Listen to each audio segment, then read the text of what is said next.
sort of ground our conversations over the next 16 days. And what Audra shared with us is that femicide has different definitions in different contexts, but one of the key things is that it refers to the killings of women and girls based on their sex or gender. And some forms of femicide include honor killings, armed conflict femicide, suicide femicide, intimate partner violence, domestic violence.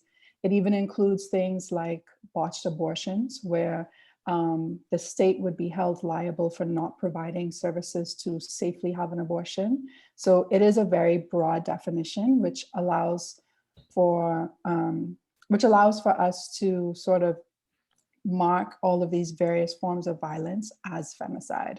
One of the things that the campaign has focused on is calling femicide for what it is, using that term to frame conversations and to encourage folks to develop specific responses. So we're really pleased to be joined by our three speakers today. And Alicia, I'll turn it over to you. Thank you so much, Lauren, for giving us that review of what we talked about on Thursday. And for anyone interested in watching that, the recording is up now on our Facebook page, facebook.com/equality242. And it's also on our YouTube channel, which is Equality Bahamas. So we're going to get right into it with introductions to our three planned participants. We're all participants here, but three of us are planned. And I invite you participants to share with us whatever you want us to know to sort of frame your participation in this conversation. What do people need to know about you? So let's go Hasnaa, Dawn, and then Shahin. Thank you so much, Alicia and Lauren. Thank you for the invitation, and I'm so grateful to be here with everybody else. So my name is Hasnaa Mokhtar, and I come to this work as a survivor of violence. I am Arab American. I grew up in Saudi Arabia. I was born in the US. I'm a postdoctoral associate at the Center for Women's Global Leadership at Rutgers. And my research for my PhD has focused on gender-based violence in Kuwait. I did my research there, and specifically in relation to narratives and how do the discourses around gender-based violence get formed and get circulated, and for whose benefit, and all of that. I worked in different organizations in the US that deal with gender-based violence in the Muslim American communities, such as Peaceful Families Project, and also Center for Nonviolent Solutions. I used to be a journalist in Saudi Arabia, covered stories around Saudi women and migrant workers, exploitation and oppression. And I continue to write from time to time. And yeah, that's about it. Thank you again for inviting me.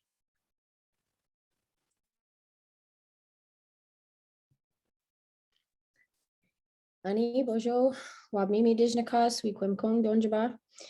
So what I've shared with you in our language, my traditional name is wabmimi, which means white dove in our language. And I'm from the Wikwemikong First Nation on Manitoulin Island here in Ontario in Canada. And my official legal English name for government people and bill collectors, as it were, is Dawn Lavell Harvard.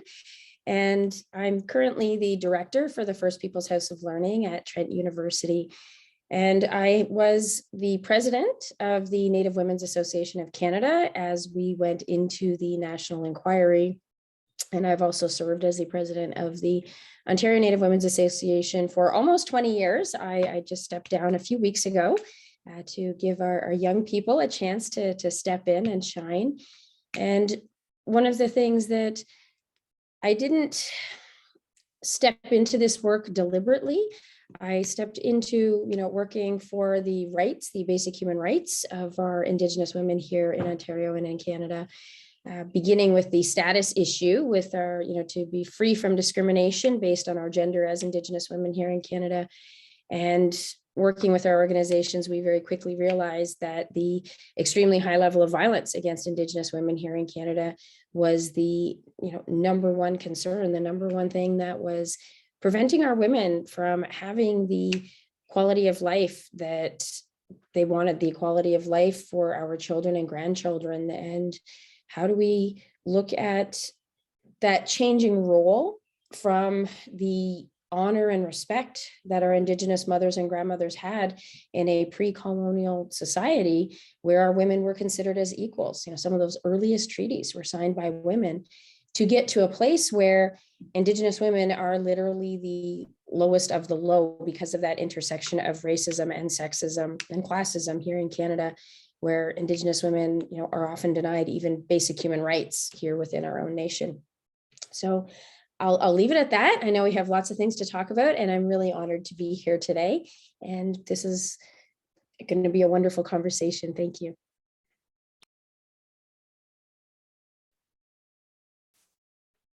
Good afternoon, everyone. My name is Shahin Ashraf. Thank you, Alicia, and thank you, Lauren, for your introduction as well. Yeah, it's a pleasure to be with you all today. From my side, I'm currently the Vice Chair of ICVA, which is the International Council of Voluntary Agencies, which is 100 humanitarian organizations based here. Well, I'm not in Geneva, but based in Geneva. My day job is I am the head of global advocacy at the largest international Muslim relief organization, which is Islamic Relief Worldwide.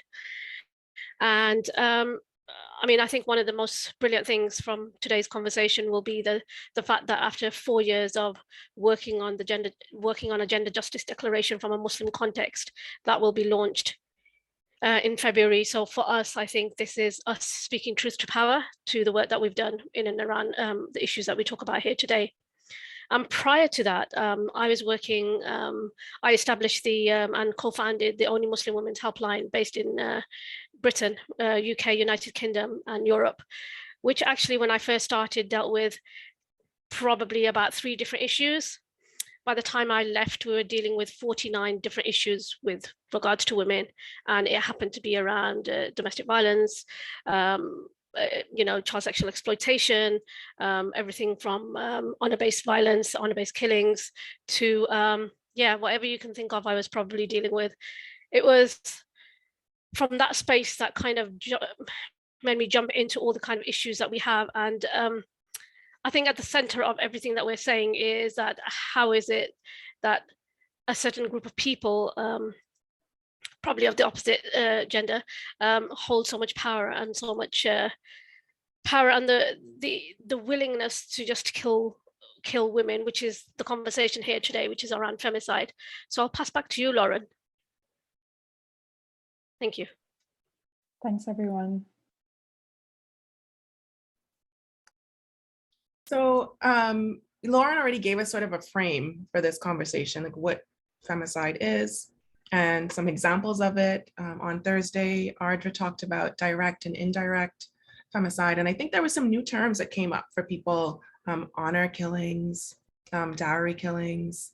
Like, what do these things actually mean? And within your context, are there other names that are given to femicide that sort of try to soften it or sort of obscure it? Because I know in our case in the Bahamas, they just get collapsed into homicides and murders, and we don't actually pull them out and count them and treat them as a separate issue that need a specific response.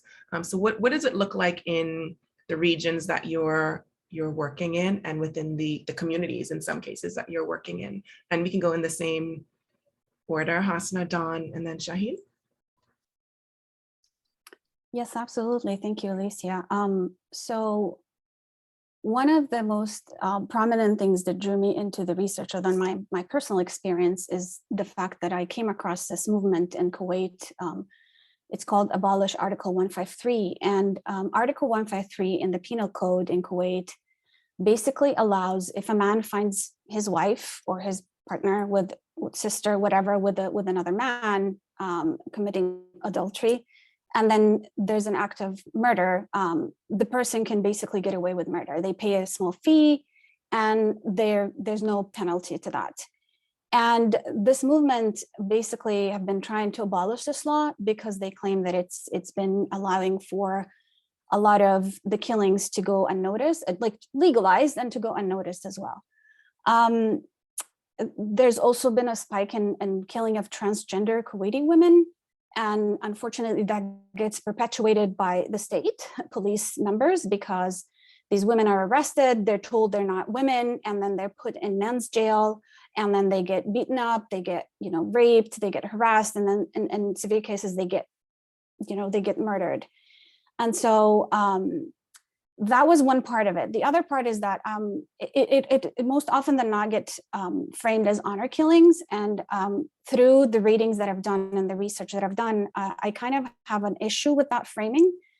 And I say this because, the people like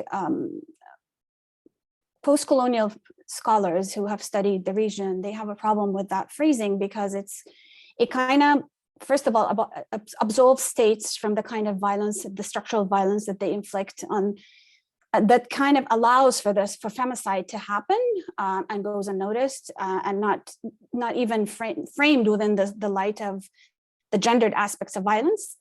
And number two, because it is used by, unfortunately, a lot of Western imperial, kind of institutions to locate this idea that, these barbaric people who kind of practice honor killing within the communities due to their Islam and their backward culture. And again, that kind of, masks the complexity of the issue. And I give a simple example of that, like when Trump, in 2017, he issued the Muslim ban that prevented Muslim people from 7 countries to come to the United States in light of terrorism. I'll just read a small excerpt from what it says. In order to protect Americans, the United States must ensure that those admitted to this country do not bear hostile attitudes towards it and its founding principles. The United States cannot and should not admit those who do not support the Constitution.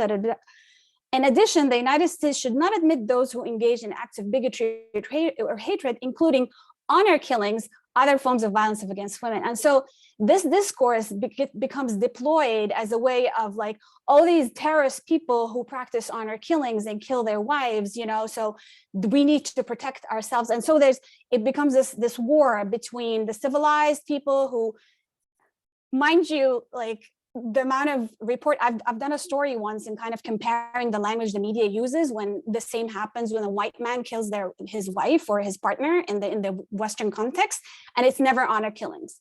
It's always jealousy. It's always, passion crimes, but it's never honor. It doesn't get associated with honor.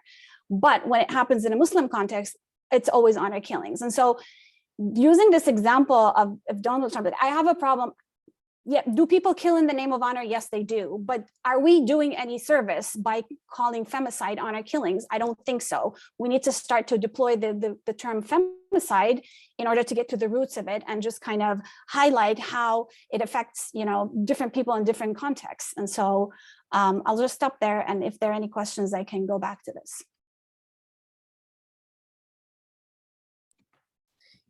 So it's interesting here. When we started the work with Sisters in Spirit and looking at the exceptionally high rates of missing and murdered Indigenous women and girls here in Canada, being considered homicide would have been a step up for our Indigenous women. Unfortunately, very often what was happening was if a woman went missing, or even if she was murdered, if they found her body, it was considered just another Indian chick off the streets. Very often families would get responses like, she's probably just off partying. We all know the way Indigenous women are. And these things weren't taken seriously. And even when a woman was found, an Indigenous woman, to have been murdered, it was often, written off as an accident. She has a high risk lifestyle. What did these women expect when they chose these high risk lifestyles? And a very famous case, that was Cindy Gladue, the case of an Indigenous, a Cree mother who was murdered by a white trucker who had, they had gone to a hotel with some alcohol. She had agreed to have sex with them. There was a lot of, throwing around words about prostitution, that she had agreed to have sex for money. And he ended up, because of the extremely violent nature of the sexual activity, she bled out in the hospital. And in an absolutely horrific case, the criminal court system of Canada, the prosecution actually removed her vagina and preserved it and presented it in the court to the, right? It's literally unfathomable that this actually happened. I mean, can you imagine any other context where my next door neighbor gets shot by somebody? Do we remove his chest and heart and bring actual human remains? It's inconceivable. The argument being that the jury needed to somehow see the actual vagina in order to understand the violence that had been committed against this woman. The dehumanization of it is what really is horrifying. I mean, presenting the most intimate part of a woman, preserving it in a court like some sort of evidence, and then it just shows that intersection of where racism in Canada, where Indigenous people have been seen as less than human for centuries, literally since contact. You know, those first ships that came over, and our sisters, our mothers, our aunties were given to those, like kidnapped and given to those sailors as rewards for those sailors who had survived the journey. And that began, you know, people ask, how long has, you know, the missing and murdered phenomena been happening? Because, you know, we've really only been talking about it for maybe the last, you know, it's really only been in the public eye for the last 10 years. It's been going on for much longer. It has literally been going on since that first contact, since our sisters were being given to those white men as rewards, being seen as property. And when you have that intersection of racism that says Indigenous people were not even considered persons under the law until 1960.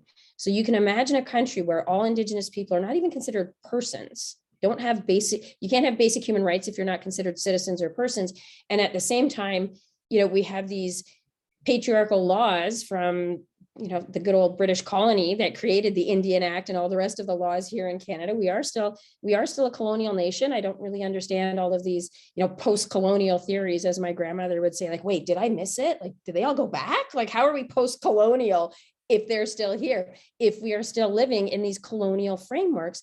And that's what creates the situation where if we're not considered human, and as females, we're considered property, you know, the devaluation of women means that Indigenous women are the lowest of the low, are not even seen as human, which is what creates this situation where we become a population of prey here in Canada, where if somebody, we hear it on the work we do on the streets all the time, that those men who are looking for violent sex deliberately seek out Indigenous women, one, because of this myth of Indigenous women being strong and primitive. And so tragically, this notion that they can take more abuse, this, you know, sort of dominating the primitive and feeding into this violent nature, but also knowing full well that in a country where, you know, the death of an Indigenous person very rarely even makes the news. It's not likely to be investigated. And in the rare chance that somebody does get arrested, the chance of conviction is extremely slim because we have a very racist justice system, which, you know, again, portrays and blames the Indigenous women, blames them for, you know, well, what did they expect? They shouldn't have been hitchhiking. I mean, I have heard these stories again and again of the devaluation of life and blaming our Indigenous sisters for that violence that's been inflicted upon them. So in this case, you know, really looking at this as femicide, really recognizing that our sisters are being targeted. They become a population of prey because in this country, because of racism, killing Indigenous women can happen with impunity because we have generations of colonial laws that don't prosecute, that don't charge, don't even investigate when an Indigenous woman goes missing. How often we've heard she's probably just gone off on a party, or police officers who say that's just one less prostitute on my beat or one less welfare check that comes out of my taxes. You know, we've heard this narrative again and again to literally just dehumanize Indigenous women. And I mean, this is the context where we have still right now 133 Indigenous women go missing or are murdered every year here in Canada. And when you actually stop and look, that's almost 3 every week. And this is still happening. Even we've just gone through a national inquiry, you know, people are starting to open their eyes and it's still going on. So I'll leave it there and go to the next person. Thank you, Dawn, and thank you, Hasnaa. I mean, I think for us, you know, here in the UK, femicide is really a gateway crime. For example, here in the UK, we had the reported death of Sarah Everard. But it was reported that actually her ex-colleagues, the ex-colleagues of the person that killed her was an ex-police officer called Cousins. And he was among, I'm just talking about the nature of where this comes from, is that he was always dubbed a racist. And he was also dubbed a rapist. This is where, this is somebody who drove around naked, made female co-workers uncomfortable. Here in the UK, that fatal intimate partner violence usually follows years of abuse and control. And what we're seeing in the UK is this major spike around women being killed by not only a current or a former partner, but now we're seeing crimes around retired police officers killing women, which is actually statistically not even known, because it's in this particular case, and there was quite a few cases in the UK, that there is now a national inquiry within police officers, that police officers, whilst the rest of us have to have safeguarding checks, police officers do not. And therefore, for years upon years, they are able to get away with this crime, which is really interesting. So why I bring that forward is because it's what you've said, Dawn, which is you've got Indigenous women, and then you've got a police section that are at least likely to report, or women are least likely to report, firstly. Secondly, when they do report, what happens to their reporting? And in the other aspect of it is that you've got the misogyny that comes with it, and then you've got the hierarchical attitude towards women of color or indigenous populations.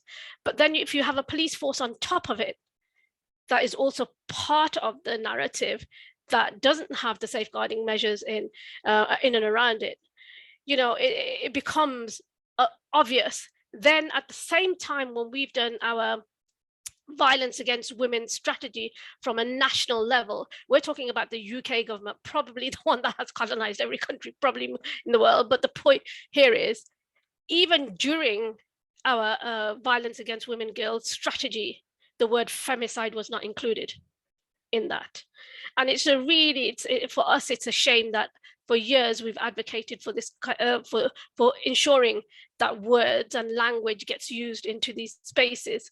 And it almost feels as though at the top level, it's always challenged and it's never brought into the strategies, the greater national strategies that then fill into regional narratives, and then work with, that work towards supporting and women who are often, end up in these spaces. You're talking about control orders and all these other kind of things. If the police do not want this to happen, control orders won't take place. I'm dealing with a current case at the moment where a husband has sold his house to someone that he knows.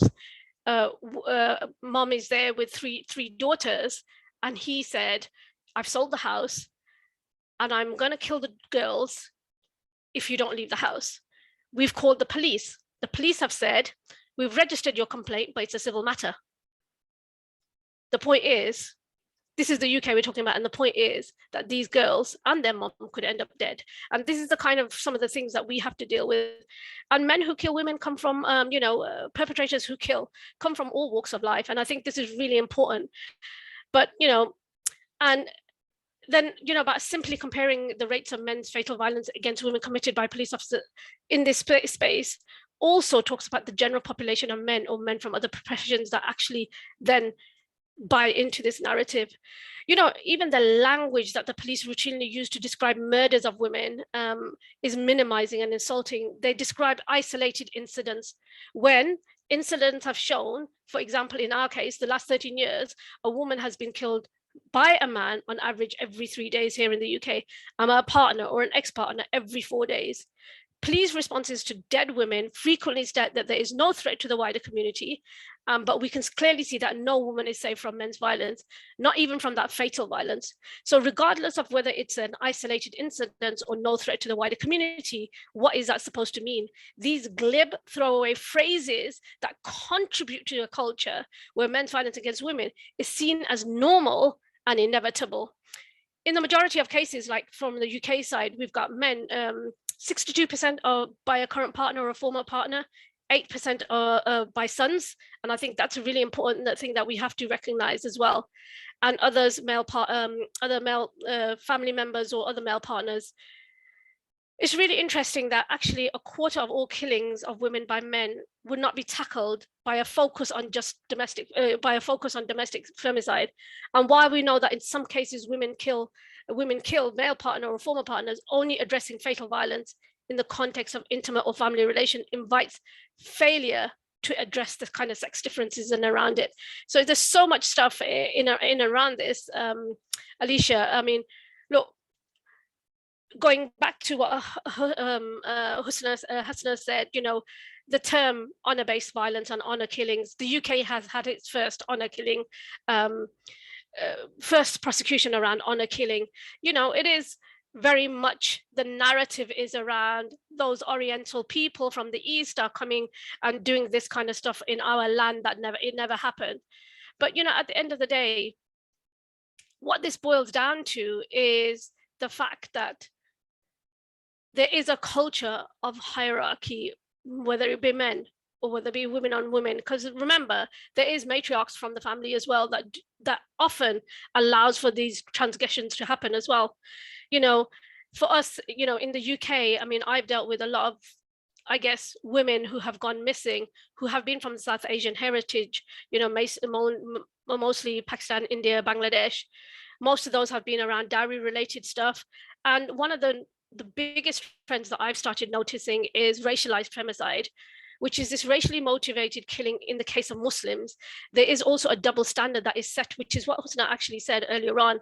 And there is this pervasive assumption that while our modern culture is complex, creative, and changing, other cultures are simply ancient rules petrified into lifeless static customs. So, you know, for us, it's also about trying to bring in this narrative. I mean, for example, when I went with a young lady a couple of years ago to report her domestic violence, she was going to be killed by her husband because he had threatened her several times. Managed to get her to a police station, and the police station, would you believe it, asked her what was her religion and whether she was practicing, because then they can term it as extremism from a Muslim context. It's really important that actually we understand where all this is coming from and the racial double standards that we have in and around femicide. Back over to you, Alicia. Thank you to all of you. I think you've talked about so many things that are current, but also getting at the root of this issue of why we're not using the right language and why gender-based killings, gender-based violence isn't being named, and it's being sort of ascribed to particular groups of people. And it's quite interesting to see that it's being ascribed to all of these different groups of people, right? Like we see it as something people say, oh, well, that's like Black men do that. Black men are abusive. Black women are the problem because they don't dress, you know, they don't cover themselves. And then Dawn is saying the same thing about Indigenous women. And then Shahin, you're saying the same, that, well, something different, but similar, that this is happening to Muslim women because of who they are, because of their religion or because of their associations, and not rooting it in misogyny, in patriarchy, in all of these systems that help to create and perpetuate and uphold violence and systems of violence. And all of you made mention of more than just the physical or the emotional impact of violence, but also the structural violence, that second, the next experience of violence, because when you report, you experience violence again, when you're sort of blamed and told that there's nothing to be done and that it's just something that you have to deal with because of who you are or what you look like or where you come from. And I think some of you've mentioned some, not really interventions, but Dawn, you talked about the inquiry. Like we all heard about the missing and murdered Indigenous women's inquiry that has been demanded for so long. And then finally it came about and we're still in the same place. And Shahin, you talked about, and I think is a new legislation coming in February. How do we measure these tools and these processes? How do we know whether or not they're actually going to have an effect? Are there indicators that we can look for in interventions, in actions, to see if they're sort of symbolic, like we're going to hear them talk and then we're going to do nothing? What do you look for in interventions to know if the intent behind it is actually to create change and whether or not we should put our energy into participating in them? Dawn, you look ready. Yeah, actually, I'm thinking about this one. I mean, one of the things, again, internationally, we worked so hard to get our national inquiry, and it was a really important process for allowing the families, for allowing those survivors to tell their stories of what happened and what happened to their loved one. But it was really fundamentally flawed because the original, whatever they call them, working orders, the original orders in council that framed the scope of the inquiry said that they would not address any cold cases and or issues of policing. So it left out, one of the biggest issues that we have said that we need to talk about the lack of investigation when it's an Indigenous woman, about the problems, the genuine problems of police being the perpetrators in many of our communities. And one of the things that people often don't realize is that for remote First Nations in Canada, many of our remote First Nations are policed by the RCMP, or in Northern Ontario, the Ontario Provincial Police. And they have systems where police will come in some communities, it's as short as 2 weeks at a time. So Northern Ontario, the police officers come in, they're there for 2 weeks and they fly back out, and a new officer comes in. Thank you. New officer comes in for 2 weeks, flies out. And so there is no investigation, but also what we found and what we've seen and came out in Quebec very, very much was that the police themselves, because of that position of authority, were the ones who were the perpetrators, were the ones who were arresting young girls for small petty things. Hitchhiking is illegal, arresting and saying, well, I'll let you off in return for sexual favors. For those girls who then tried to report. Of course, who is going to believe a 16-year-old girl, 14-year-old girl who was supposedly busted with alcohol, cigarettes, or drugs, pot, as opposed to a police officer? So we've seen this again and again, that the police officers are very often the perpetrators, and often, quite violent if the young woman refuses to exchange sexual favors for her freedom or for amnesty.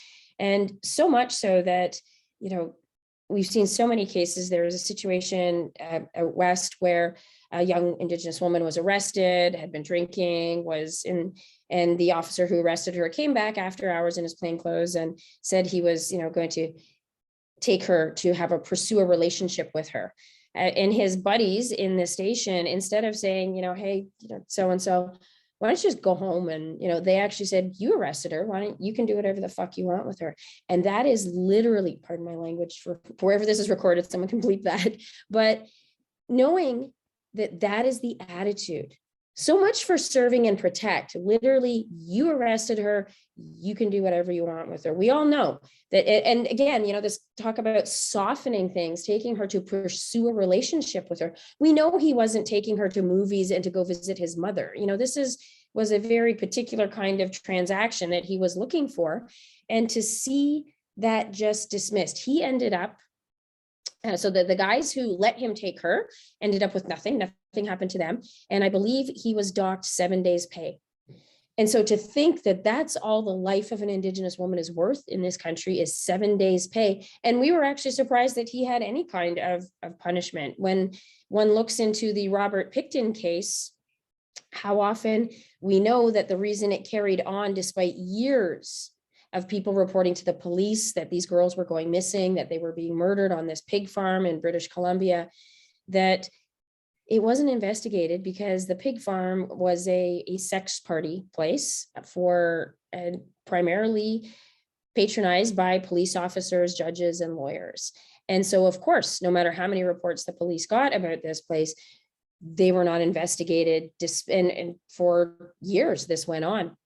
And when this came out in BC, the Missing and Murdered Women's Inquiry there, that knowing that, again, it's that attitude from the police that these women are disposable, that they're less than human, and just that impunity, that because of the power of the police in this state, that And especially when you have police that go community and are only there for 2 weeks and then move, there is no way of tracking what happens. And there's no follow-up when something does happen to our women. They're simply moved on to the next community and disappear.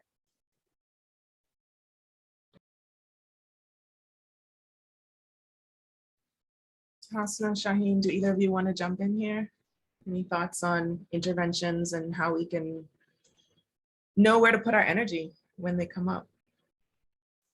So Alicia, we have year on year, and the last one that we produced was in 2018. We have a Femicide Census report that comes out every year. And that kind of tells us exactly, these are reported crimes and reported figures that we have.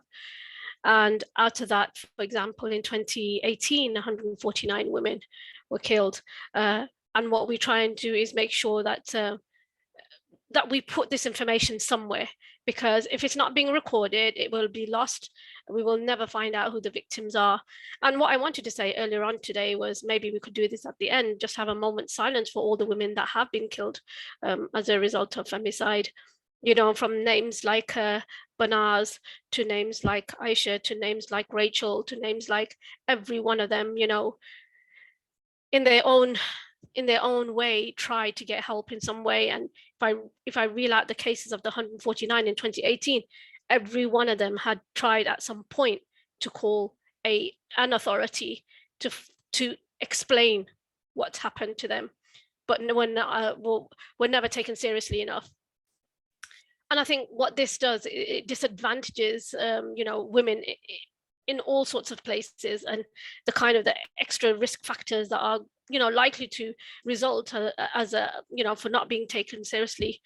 I think the question that you asked is, what is it that we can do? I mean, we try and keep this femicide census, and I think it's really important that you keep a name and a log every year. On one day, what we do is call out the names of the women that have passed away, and we do it regularly every year. So at some point, someone somewhere will feel shame around this.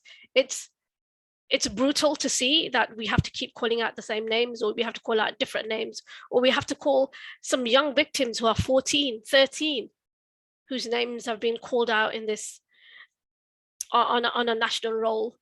But it does remind us that actually there's so much more we need to do. There's lack of information available. There's major language barriers. Victims are often, shamelessly ignored. Again, I'm dealing with one particular case. Media coverage of intimate partner violence depends on who is and from where they stem from.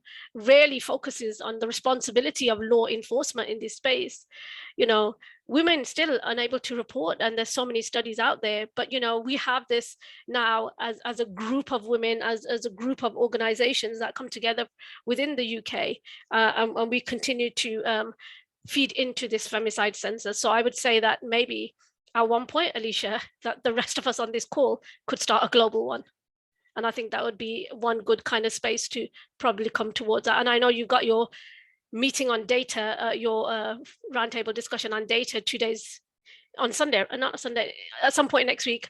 But yeah, I mean, I think this is where I think it's really important that where we can, we share that kind of data. And the data is really, really interesting.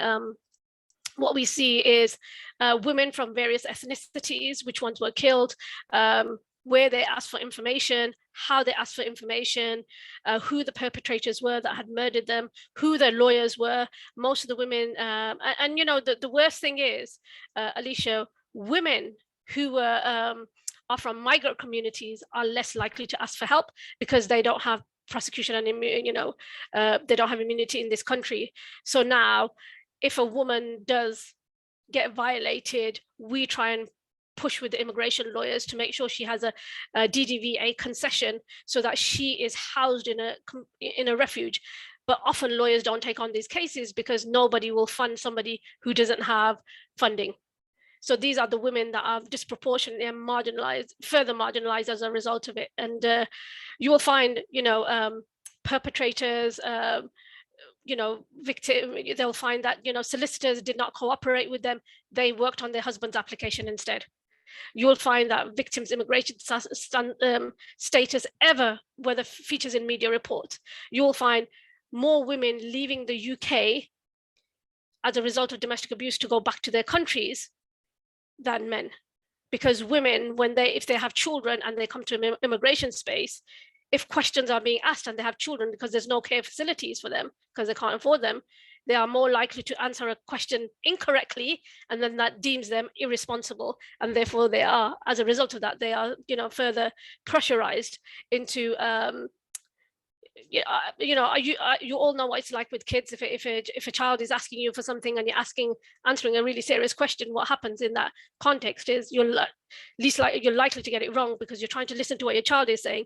And we've found out that in cases like that, there is evidence around that safety and justice for individual immigrant migrant women that are in the UK. You see victims who are, for example, who are from arranged marriages. You find that they have no recourse to public funding. The statistics are shocking, to be honest with you. And when we first started, we had the first victim, we had 1% of a victim from between the ages of 14 and 17. The oldest victim that we had was a 96-year-old. So, it cuts across so many places and so many age ranges. The biggest proportion of women who have been killed in the UK are between 26 and 55. And you're just seeing that actually it is that age range that firstly, it stops women from reporting. And secondly, it's a problematic issue. Then you've got the issues around disability as well. I mean, we talk about intersectionality all the time. There are women who are disabled, who are transgender, who are, who identify as LGBTQI or the other issue. Those women don't even get recognized in the parodic schizophrenic understanding of what femicide is, or how people want to kind of understand what femicide is. It's just really interesting. We were able to find out the relationships of the victims to the perpetrator on, would you believe it? Sometimes it was the grandmother, sometimes it was an aunt, sometimes most of the time, majority of the time, it was a spouse or an intimate partner, but you had all these other kind of things that were coming in and out of it. But yeah, I mean, I would encourage people to get data, and perhaps, Alicia, the one thing that we could do as a group maybe is try and bring out a global statistical information and make that as a robust case. Absolutely. And the importance of data, I think, is really clear. And even if you're not hung up on the numbers, you realize that other people are. When we go on radio shows, when we're advocating for certain things, that inevitably people are going to call in or approach you and say, how many people did this happen to? Okay, you want to do XYZ law, how many people does that affect? As though, it affecting one person means nothing. That it needs to affect 100,000 people for us to need to do something about it. And so I think we also have to be careful about how we prioritize data, and ensuring that people understand that it's more than numbers, and that there's qualitative data as well, and that one person experiencing gender-based violence, one person who is killed, by femicide, gender-based killings, is too many. And we have to do better. And at the same time, the data is what we need to be able to get at the root and figure out, like you said, what are the relationships to the person? What are some of the societal issues that we need to address if we're going to prevent this, if we're going to effectively intervene? Hasnaa, do you have any thoughts on this, and anything on, I think one of the things that we miss in these conversations is how we can be survivor focused. People who, if we see gender-based violence as a continuum or as a spectrum, and femicide being sort of the last stop, how do we make sure that we don't get there, and how do we do it in ways that center survivors? I think, just quickly to your point on data, one of the most fascinating things that I've learned doing research on femicide recently is that there's something called suicide femicide, which is when a person is driven by abuse to the point that they actually take their lives because they can't endure it anymore. And so when it comes to documenting this stuff, how do you even count this? So it becomes like, as you said, the qualitative and stories and lived experience is more important than numbers, to be honest, most of the time, because somebody who's experienced abuse so much that they've actually ended up taking their own lives, that's considered femicide, but there's not even enough research on that. So yeah, that's important. And in terms of survivors, you know, I'm a survivor. I come to this work as a survivor. What drives me every day, despite all the frustrations and the violence that continues to happen from a lot of directions, like one of the things that I struggle with as a Muslim Arab American woman is the fact that, you know, you have to push against Muslim patriarchy within Muslim spaces, and then you have to push against secular liberalism within Western context. And it's like, you know, where do we even begin? And it's so frustrating. And the voices and the lived experiences and the struggles and the layers of violence that, you know, the women experience in between gets lost in the conversation. And so, you know, like I'll give an example, like in 2020, in April, there was like this popular hashtag in Arabic in Saudi Arabia that rose, and it translates loosely to "Why don't you report violence?" And one of the most prominent things that people were giving is that, you know, police officers are sending us back to our abusers. Police officers, they are they think this is a private matter that shouldn't be brought to the police. And so when you're dealing with this, and I think Dawn and Shaheen both touched on that, you know, the intersection of sexism, racism, classism, and all these systems. So what do you even do in that case? Number two, in Kuwait, there was no law to criminalize domestic violence. The movements there, the feminists, the women, they've pushed and legislation has been passed. Nothing has changed. And so this blind trust and belief that laws and regulations are the solution to kind of address it, to me is more than that, the cycle of violence, you know. Where do we even begin to get to the roots of this? You know, so centering survivors' voices, their lived experiences, that's crucial, that's important, but it also access to, you know, supports. I had a situation in Canada, in Montreal this year, where I was threatened to be slaughtered. My personal experience just seeking support with a language barrier, because the official language in Montreal is French. I don't speak French. It was a horrible experience. You get all these resources, but you try to call people and everybody tells you something different. Everybody says, call this number, call that number. And it was really like fearing for your life, but at the same time, trying to survive, trying to take care of my little one, trying to manage everything else is just an endless, like, I don't know, like the trigger, the trauma. I didn't even know if it wasn't for friends and for people that are in my life. I'm privileged, you know, and I have access to spaces, thank God, you know, but I kept thinking about all these other women who are in situations where they literally somebody could pull a trigger or, you know, just shoot them or whatever. And we need to think seriously about, like, take these women seriously when, I don't know, like the police, law enforcement, they need to do something about the lack of taking these threats seriously. There has to be training. There has to be something. I don't know. They're there, but I don't believe in them. But, you know, but I'm sorry. It's just like so frustrating because, again, you don't even know what to do. Sometimes also well-meaning activists can you know, like bring in their own ideas of what's good for others, but that doesn't work either.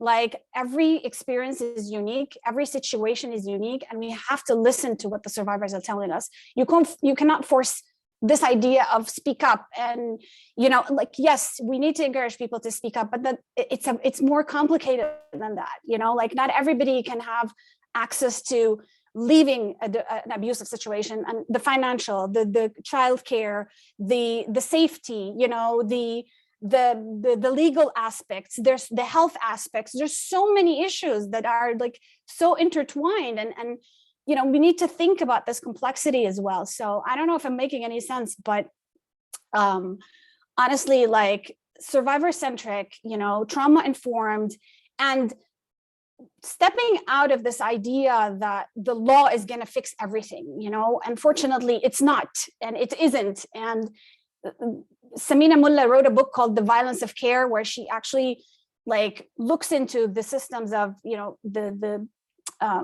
nurses and how they deal with sexual assault and violence, and it's just like it's double burden and double traumatizing for survivors, you know. And the horrific story that Dawn has just shared about what, like, the dehumanization that kind of continues to happen. So I think we need to kind of think of alternatives. I don't know what it is. One of the things that I'm trying to do is kind of situate this in an alternative Muslim worldview outside the legal aspects by looking at stories, by redefining things from a you know, an ancestral point of view, and just reclaiming what all the, you know, one of the major issues with the Muslim context is the misinterpretation and the misuse and the abuse of the Islamic discourse, you know, and the scripture to kind of continue with the misogyny and despite the fact that femicide is mentioned in the Quran.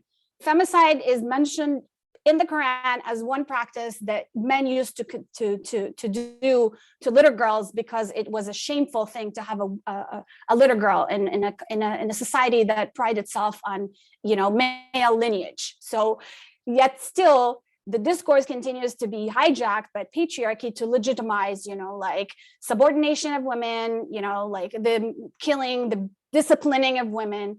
And so one thing that I'm trying to do in my own work is like reclaim that these Islamic concepts from both the liberal and the Muslim patriarchs and misogynists, so that because I don't want to, you know, I don't want anybody to tell me that my religion is responsible for this. No, it's not, you know, it's human beings. And I have the right to reclaim that and use it for my own empowerment. So that's one other thing is like within mainstream organizations, and that's something I've witnessed when I volunteered on the hotline, is that, you know, and I think Shahin has referenced that, like women come to seek services and they're told that, you know, it's your religion, it's all brown men basically are terrorists and then perpetrators. And so that again defers women from reporting.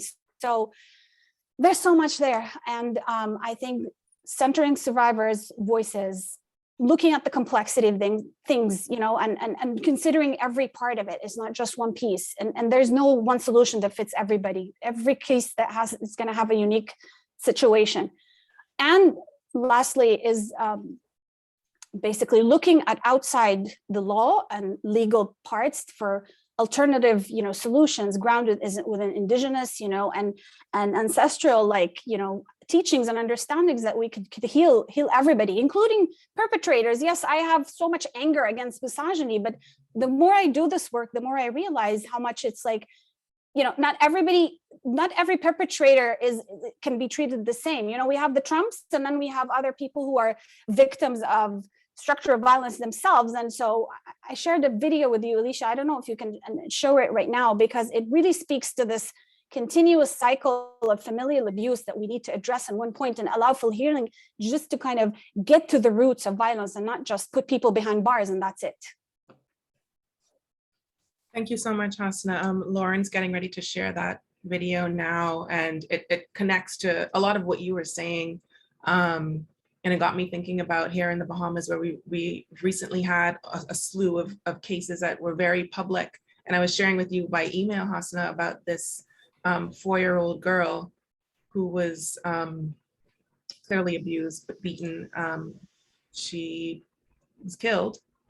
And there's so much outrage. You know, people are really pissed off, especially hearing, you know, neighbors telling reporters that, yeah, we knew, yeah, something was going on there, but it wasn't our business, or like we didn't know what would happen if we reported. And that just kind of heightens the rage of people. Like, how could you do nothing?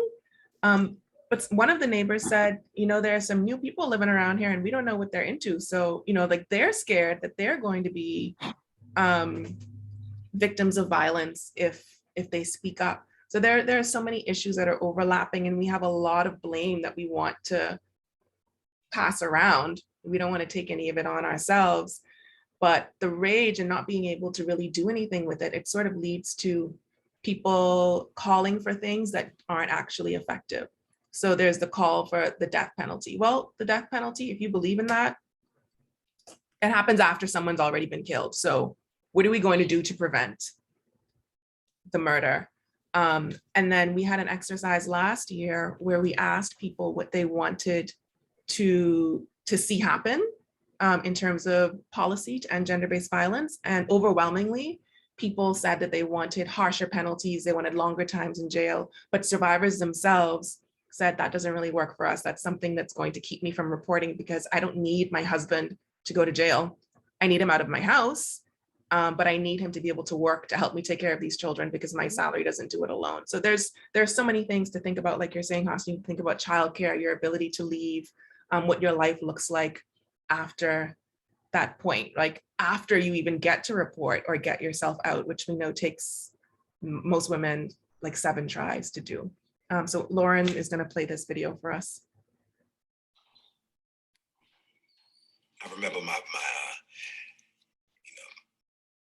stepfather, would beat me, and he would beat me with extension cords and hangers and pieces of wood and all kinds of stuff. And, after every beating, he would tell me, it hurt me more than it hurt you. And I only did it because I love you. It was kind of, it communicated the wrong message to me about what love was. So for many years, I thought that love was supposed to hurt. And I hurt everyone that I love. And I measured love by how much pain someone would take from me. And it wasn't until I came to prison in an environment that is devoid of love that I began to have some sort of understanding about what it actually was and was not. And I met someone, and she gave me my first real insight into what love was, because she saw past my conditions and the fact that I was in prison with a life sentence for murder, and not only for murder, but for doing the worst kind of murder that a man can do, murdering a woman and a child. And it was Agnes, the mother and grandmother of Patricia and Chris, the woman and child that I murdered, who gave me my best lesson about love, because by all rights, she should hate me.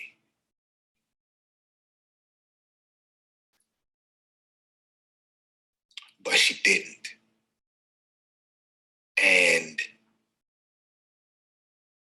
over the course of time and through the journey that we took,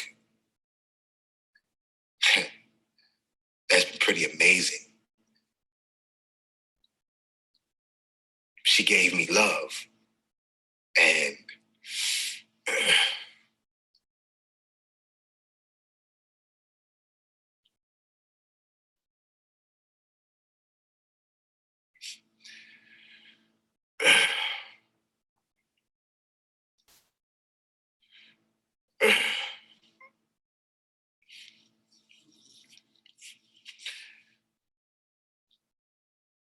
she taught me what it was.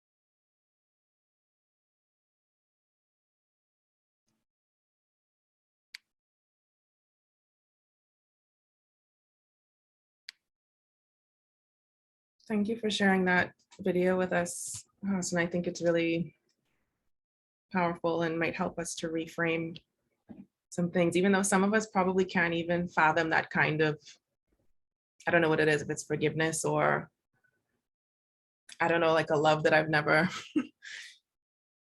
had any concept of, but it's something to think about. Do any of you have anything to say before we open up for questions? I know we have some things in the chat Lauren will read, and then if folks want to raise your hand if you want to say anything on mic. Happy for that. Sure, Dawn and then Shaheen. So actually this one really, because this is what we're struggling with in our communities right now, that, you know, because of residential school abuse, because of that history of colonization that I'm sure everybody here, you know, has your own stories about. When we first started talking about the extremely high levels of violence against our women in our communities, I actually had a chief from, when we were wanting to have the inquiry, I had a chief from one of the communities come out and tell me that you women need to stop. You're just going to make it worse for our men when people find out that, you know, you're exposing our sort of proverbial racialized Indigenous dirty laundry, and that we needed to stop. Because we didn't want to make it worse for the men. So there was a lot of pressure at the community level, a lot of pressure from families that, you know, you're going to make the racism worse. You're just feeding into those stereotypes and prejudices against Indigenous men, and you're going to make it worse for everyone. And yet at the same time, you know, not to be Dr. Phil, but you can't change what you don't own. And if we keep hiding this, protect the men that are, you know, abusing and murdering our women and children, we can't change it if we don't shine a light on that. And that was really divisive in our communities. I got a lot of hate from a lot of people. And then a lot of people saying, well, what about murdered Indigenous men? That the rate is actually much higher. And it is, but it's qualitatively different. Unfortunately, you know, the large numbers of murders of Indigenous men are related to guns, gangs, and violence that way. Very different. It's not in our homes. It's not, you know, acquaintances, partners. It's a different conversation, and we need to have the courage to have that conversation. But I really wanted to touch on how do we, you know, like even this man here, he was so broken by his own upbringing, and how do we heal people, but without allowing it to be an excuse? And I say this because we have these things, and I don't know if in Canada, if anybody knows, they're called GLADU reports. And they came out where, as a means of trying to address the over-incarceration of Indigenous people who were so very often, you know, explaining the violence in their upbringing, you know, those special circumstances, maybe they were a residential school survivor, they had been abused as a child, those special circumstances that created this violence and led them to this place, as a way of, you know, the judge was supposed to consider this in sentencing. Now, as an Indigenous women's organization, we said we didn't want these reports to be used to sort of lessen sentencing for, you know, these horrific violent sex crimes. We should be having these conversations back when this kid gets busted for smashing in somebody's headlights or the windows at the local convenience store, because that's a point where we can step in and have intervention, not as a way of lessening when it's been a really horrific violent crime. But we had a situation in one of our First Nations where the perpetrators of a really brutal sexual assault against a young woman were, come to find out, the boys were 9, 10, and 12. And we really had to have a conversation as a communities about what happened to those little boys that taught them how to rape at the age of 9, that made them want to rape and kill at the age of 9. And that's not to say that should, you know, and they're juvenile, but how do we heal that? How do we have healing? How do we have therapy? How do we have that as one of those conversations for the husband who beats his wife, rather than 6 months in jail where he comes out madder than hell, and, you know, has a plan for how he's going to punish her, because there was no intervention or therapy or addressing the healing. And so we're really actually exacerbating the problem, we find, when we're just putting men in jail and not having any kind of mandatory treatment, any kind of mandatory therapy to address the attitudes and the violence and the inner rage that's causing this problem. And so that's one of the things that we would really like to talk about, that sentencing, those alternative sentencing, because as somebody mentioned, you know, if you send your partner to jail, it's not just the wife, it's very often those family members that are saying, yeah, now he can't work, and now she loses her home, and now her and her kids, and in our community, sometimes grandma and a couple of cousins too, are out on the street. So it needs to be more complex. Harsher sentences don't change the attitudes and the pain inside that's causing these problems. And that's, but, you know, but it's easy because also incarceration is an industry.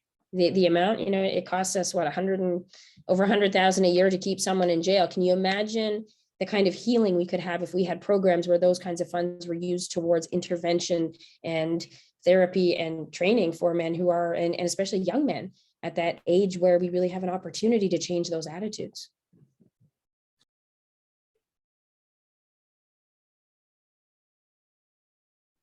Thank you, Dawn. I think I just want to come up. I just wanted to respond to earlier on to what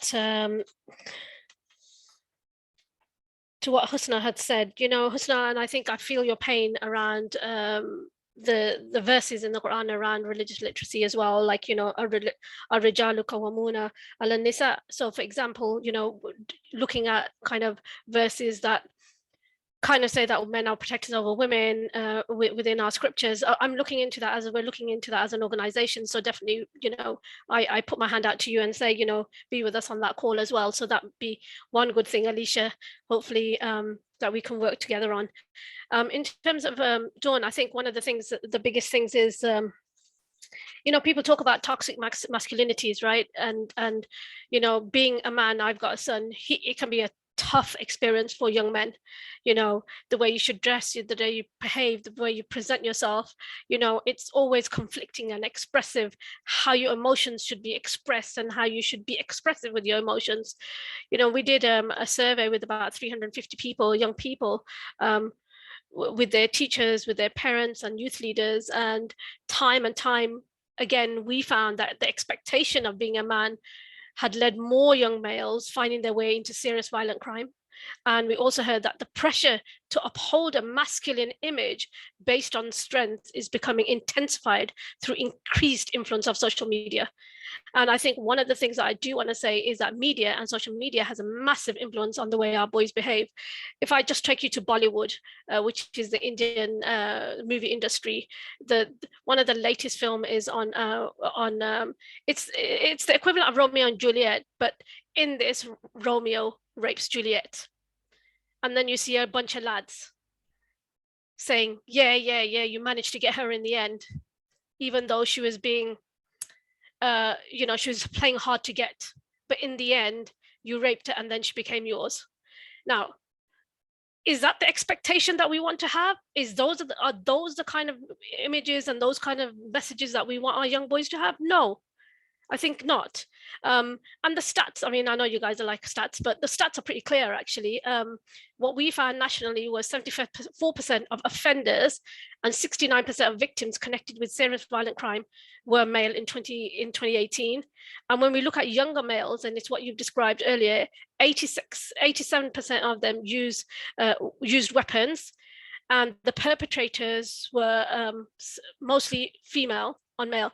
And one of the things that we found was Grand Theft Auto, which is a game that young people play.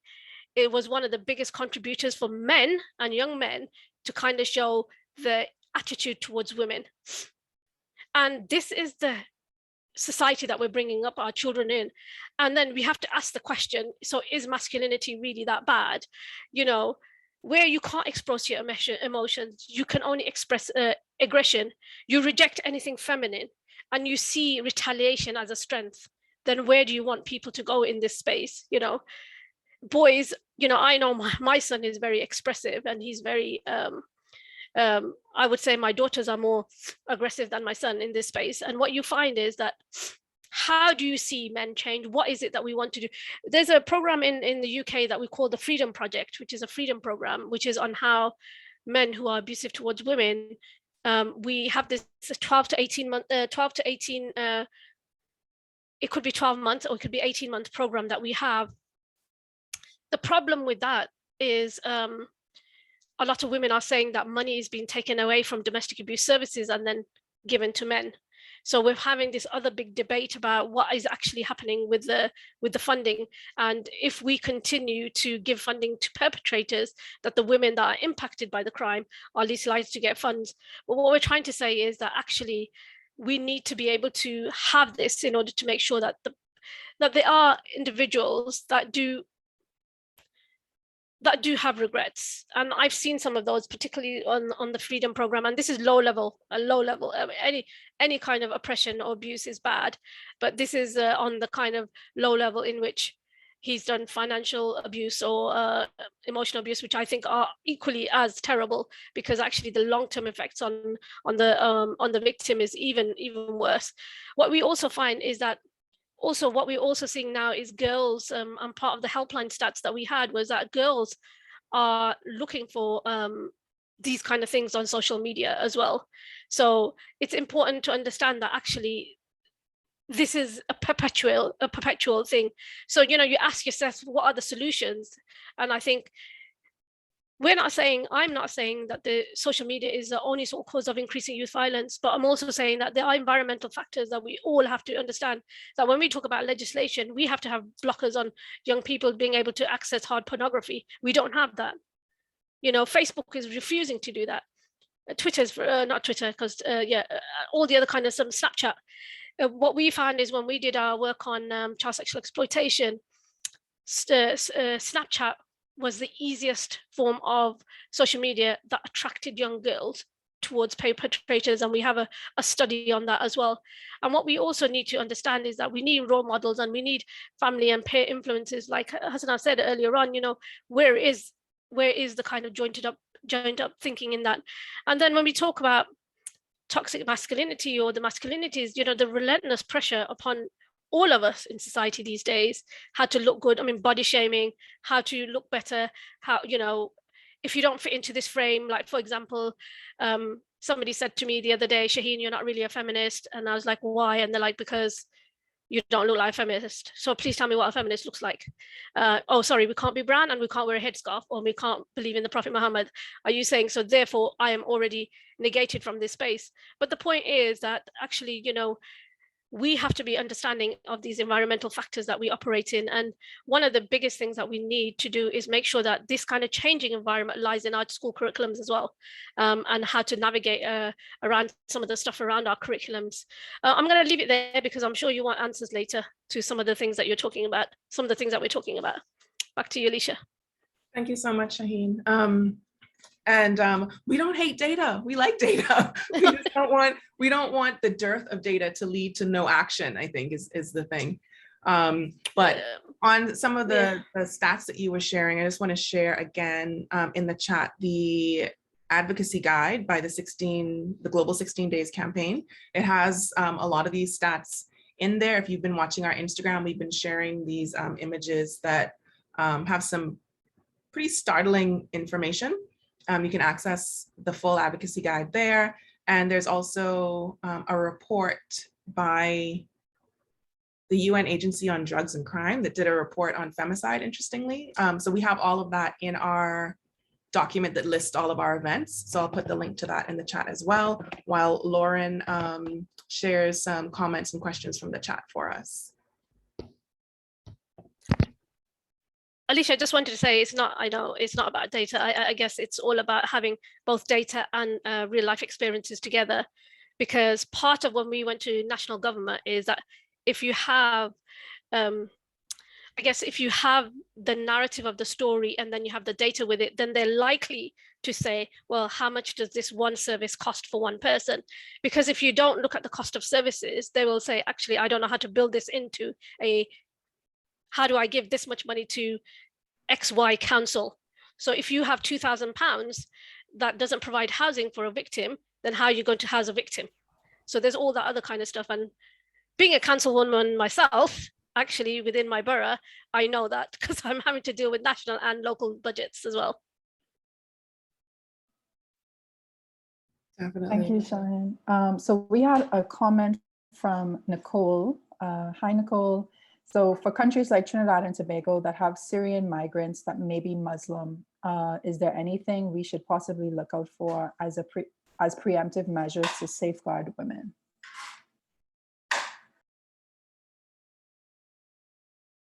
Hasnaa, you want to go first and I'll go after? Or Go first, Shaheen. It's fine.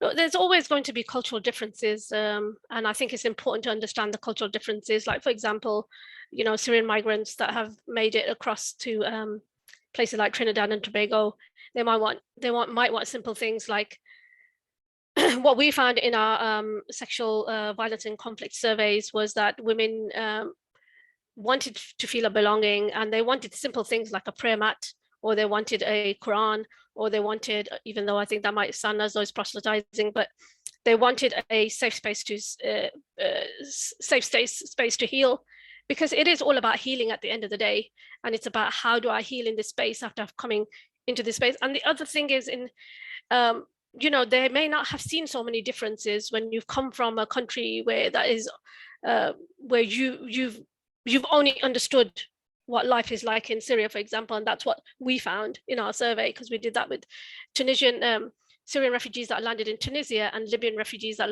arrived in Tunisia, and then Syrian refugees that arrived in Greece.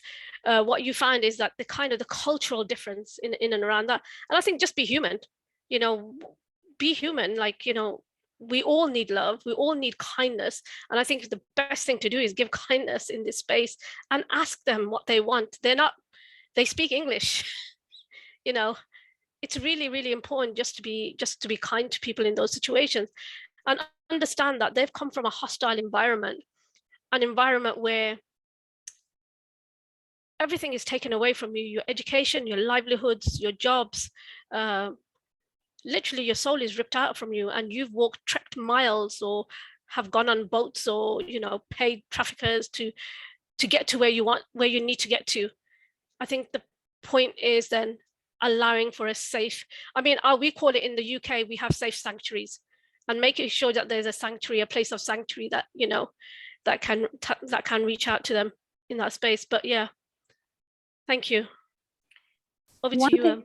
Yeah, one thing quickly I would add is that, you know, women or Muslims tend to kind of go to their imams for counseling and for guidance, and that, you know, mostly in the space of the mosque. And so, for example, in Peaceful Families Project, where I worked as a special program director, one of their niche programs is to train imams onto like the language of domestic violence, what it looks like, and within a Muslim framework. And so that may be something also that could be helpful in kind of educating these Muslim religious leaders in case, you know, a woman comes in to seek help, because most often than not, these religious figures are also contributors, if, like, you know, normalizing violence, sending women back to their abusers, et cetera, et cetera. So that could be also something to keep in mind. And just to come off from that, Hasnaa's point as well. Sorry, Hasnaa, I keep calling you Hasnaa. Hasnaa, just from Hasnaa's point as well, I think it's important that we have a program called the Channels of Hope, which is a program for imams, and it's basically dealing with the gender issue and child protection issues. And, you know, you're welcome to have some of the information from that. It's really important that actually our imams are trained. Often what you find, Hasnaa, I don't know if you agree, but imams are not trained or qualified to deal with domestic abuse, and that's where more misogyny comes in. Like, for example, did you know that as a mosque or a masjid or a place of worship, we can give zakat and sadaqah, which is you know, a tax that we as Muslims give, 2.5%. We can give that to refugee communities, but they probably wouldn't give it. So just remember that. Make sure that your imam is trained up. If you know of anybody who's in the religious institution, get them to work with the Christian. What we've done is created an interfaith network of faith leaders that can actually support one another in this space, because you will need the support of others.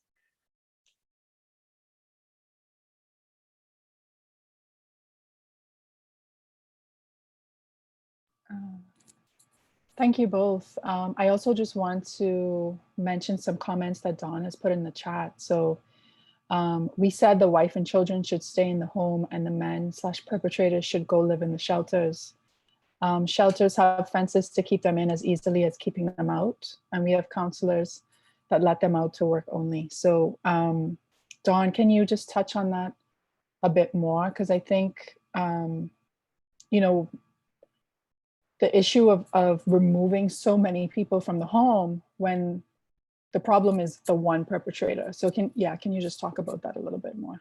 This is actually something that one of our elders, said as a joke at a meeting once, that that those shelters would be just as effective at keeping the men in as they would, and said, get some counselors in there and start working on that healing, because the trauma to the children when they are removed from a home, when they have to flee and they have to go live in a shelter and they have to give up their blankets, their books, their toys, their pets. And I know as adults, that sounds very, very trivial, but it's not.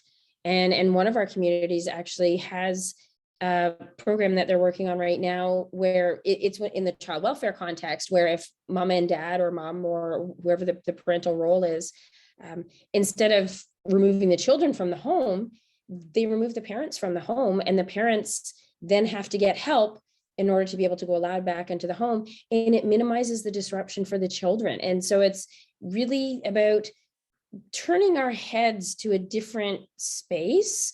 And we also, think that this would be a really good use of those resources, when we're talking about the cost of intervening on these things. Also because, we had a situation where there was a man who did end up actually serving some time because he had, for domestic assault. And the day he got out, he went and got his gun and murdered the 3 women who testified against him in court. So because there was nothing had changed for him other than he got to sit in jail and stew for 6 months on what he was going to do to punish those women. And so we can see, and we know that it's not an effective intervention. It might make all those people, and you were talking about, we want harsher sentences. That might make people feel better that as a society they're doing something, but it actually does nothing to change the behaviors and the attitudes. And that's really what we need to start thinking about, is how do we break this cycle? And, the comments earlier about that toxic masculinity, I have seen young men who are trying to think differently say something about, you can't talk to a woman that way, or that's harassment. And that slightly older generation saying, what are you, some kind of, and that sort of gender policing of those young people who want to start having different attitudes. So how do we have those men who are better allies, who know that there can be a different way, start leading those conversations? And one of the really important things we did that I think was actually really effective, and touching on something we spoke about earlier, is so many people see and so many people know what's happening, and they do nothing, not because they're bad people, but very often there's a fear that by stepping in or intervening, I'm going to make it worse for her. And that's a really common myth in our society. We had a case where a woman was fleeing violence, ran to her sister's home. The sister and the husband took her in. The partner showed up and shot all 3 of them.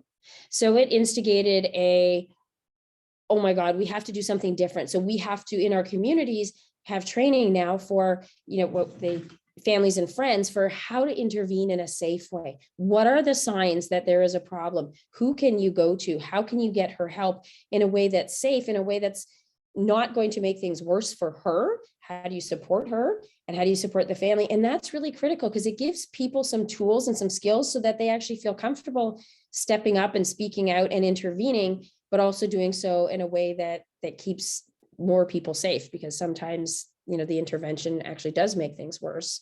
That doesn't mean we don't intervene. It just means we have to provide training on how to intervene better and safer. Mm-hmm. One of the things Audra actually mentioned in our session on Thursday was that when it comes to intervention, those who are trying to rally around survivors often end up becoming survivors themselves and experience that same violence, because they're trying to provide refuge, and then they, yeah, that's a really, really interesting point. And thank you so much for highlighting that. Irene says, thank you so much. This relates to her personal experience. And again, Nicole says, thank you for the recommendation, Shahin and Hasnaa. So Alicia, I don't think we have any more comments or questions. Okay, so those in Zoom, this is your final call. Do you want to raise your hand and say something on mic? We have literally a couple of minutes to do that if you like. Sorry, you called? Hi, Sue. Hi, sorry. I must apologise. Had to step away. So I missed you first mention asking me to come in. Can you just remind me what you wanted me to elaborate on at all? Oh no, I think that was someone else. Oh, sorry. Yeah, no worries. No worries. Irene, I see your hand is up. Would you like to say something here? Yeah. Hi, guys. So my name is Irene.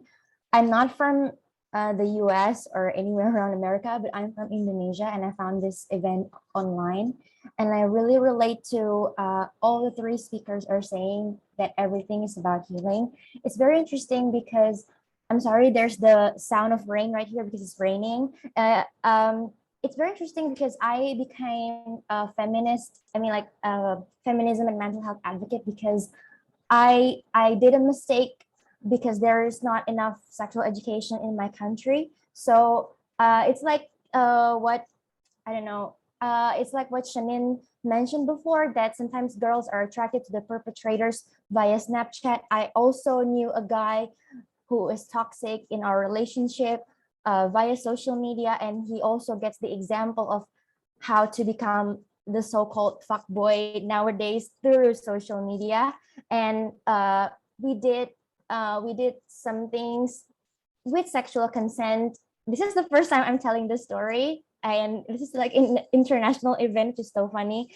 There's with sexual consent because we don't have enough sexual education, and because he thinks it's cool, and he's like using that against me. And as a result, I experienced a lot of trauma, but people here in my country thinks that it's a mistake, that I do that as a mistake. So no one is validating my feelings. Nobody is providing me any support. And that's why I think that there is a very strict patriarchal culture in my country, because always women are told not to speak up and speak up their minds and defend for themselves. And that's why I become a feminist, because at first I am the doer, I'm not the victim. But because I think there's a lack of sexual education, there's a lack of healing and support and validation from people around me, and even my friends, they stay away from me. And also someone mentioned about usually guys want to stand up for something, but they are afraid that this will make it worse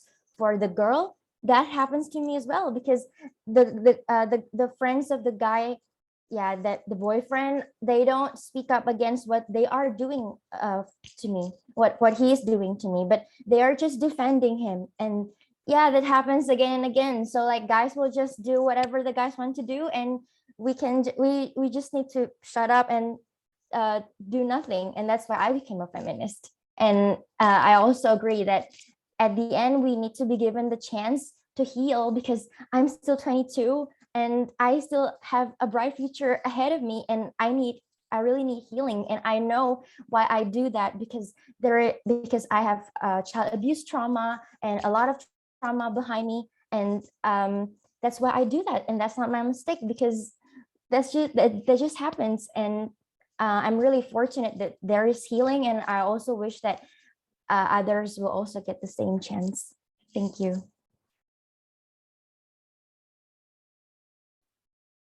Thank you so much, Irene, for joining us and for sharing a bit of your story. I think it's so important that we hear from people with different perspectives and about the different ways that gender-based violence takes shape and exists in our lives. And definitely, sending healing energy your way. And just a reminder to people that this is why we need to focus on justice and understand healing as a part of that, and that justice isn't limited to punishment. It's not about just dealing with the perpetrator, but also dealing with survivors and the people who are in relationship to victims, people who did not survive the violence against them, and making sure that we respond to what they're dealing with and help them to move forward and to create a world where violence doesn't exist. That's really what all of this is about. That's what the 16 Days campaign is about.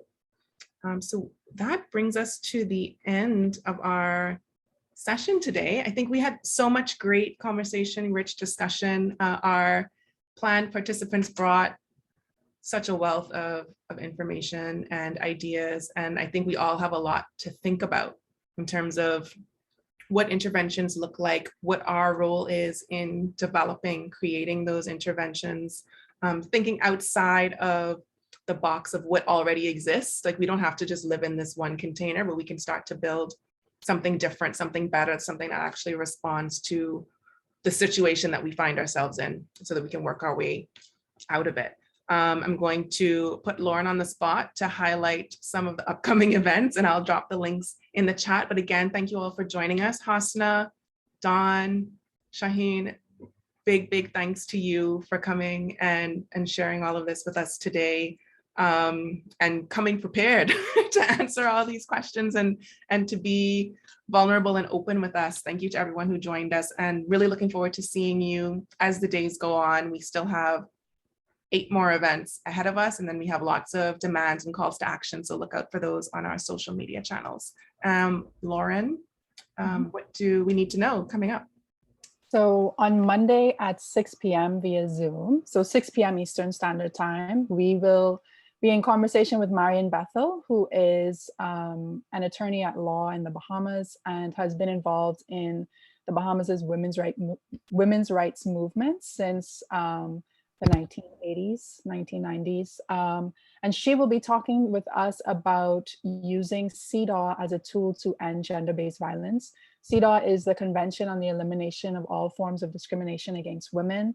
The Bahamas has ratified it, but has been slow to implement a lot of the obligations stated in the convention. So we'll be talking to her about that, looking specifically at articles 7, 11, 12, and 14 that relate to ending discrimination against women in political and public life, employment, health, and forms of discrimination impacting rural women. On Tuesday at 6 p.m. Eastern Standard Time, we will be talking about men and their involvement in ending gender-based violence. So we will be joined by 3 speakers, and the moderator is actually I think it's the head of economic and political something at the US Embassy. So I'm getting, I don't have the full details, but please invite all of the men in your life to that conversation. You know, oftentimes when we talk about gender-based violence, you know, folks want to bring up, well, what about men being impacted by domestic violence, intimate partner violence? And so let's bring them into this conversation and encourage them to actively get involved. Then on Wednesday, we actually have a poetry workshop with Brendan, who led a poetry workshop for us back in March during our International Women's Day campaign. So we also invite you to come to that event, again, happening at 6 p.m. Eastern Standard Time. Then we have a session on Thursday and other sessions to follow, including one on data. So please check us out on Facebook, facebook.com/equality242, and on Instagram at equality242 for our full lineup of events. We hope you can join us, and tell a friend. We really want to use these sessions as an opportunity to engage new people in these sort of conversations. So we look forward to seeing you, and thanks again to Dawn, Shahin, and Hasnaa for a really informative session today.